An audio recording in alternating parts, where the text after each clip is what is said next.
pursue this a little bit with Lieutenant General Keith Kellogg, the former National Security Advisor to Vice President Pence. General, it's always good to have you. We've been working under this notion that we have leverage with the Taliban to help us get those other Afghans, Americans, who are there out. We do. I mean, in terms of the money they owe us, the money we've frozen that we could unfreeze if they cooperate.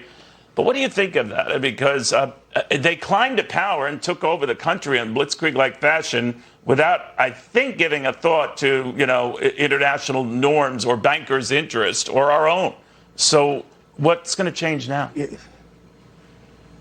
Yeah, Neil, thanks for having me. Look, thank you. For somebody to say we have leverage over the Taliban is absolute nonsense. I mean, we left there. To me, it was a self-inflicted wound, and it was a debacle of the highest proportion. But that was our decision, and now we're saying we have leverage. Somebody's going to have to tell me what kind of leverage. We don't have a military leverage. We don't have diplomatic leverage. They hold all of the cards. After a 20-year war, trillions of dollars spent, thousands killed, wounded. We lost that war. So usually you have leverage when you win, or at least you're at a draw.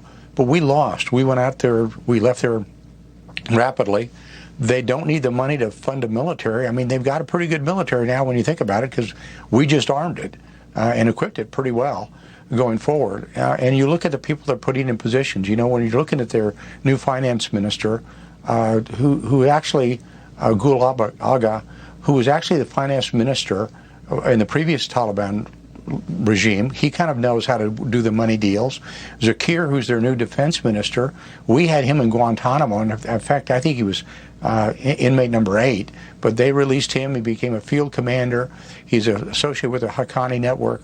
They don't need anything from us. So when we keep talking about leverage, I just don't think we have it. We're just going to have to figure out how to do it, how to work it, and we'll probably have to work through third country nationals to get there. They really don't need any help from the United States. I have to tell you one thing that is pretty funny, though. When we were talking with Mullah Baradar, when the president was talking to him on the phone from the Oval, and I was in it, Baradar made a comment to us. He says, Mr. President, the only people you haven't paid off in Afghanistan was the Taliban. Well, maybe we should have paid them off earlier, but there's no leverage there. So how do you think this plays out? I'm going to be more short-term focused, if you don't mind, General, because there's a lot of concern about disrupting our 20th anniversary recognition of 9/11 and worse. Where are you? Well, I think, you mean on relations with them, I think they're going to be good actors. And what I mean by good actors is they realize the entire world is looking at them. They are a pretty sophisticated leadership group because they fought the initial war against the United States. They were in power before. You've got the same people coming into leadership positions that were there before, and then they were run out of town by the United States and the Northern Alliance. I think they're pretty smart. They're going to be shrewd how they play it. They're going to say all the right things. They're going to say all the good words, and they're going to have the visuals to the rest of the world, hopefully how it looks. But down deep, they're the same old Taliban that we knew from before. They're the same kind of people that were there before because they're the same people. And so I'm going to sit back and watch how it's going to play out. But, Neil, it's very important that everybody understands this was not a fault of the great men and women who fought that war.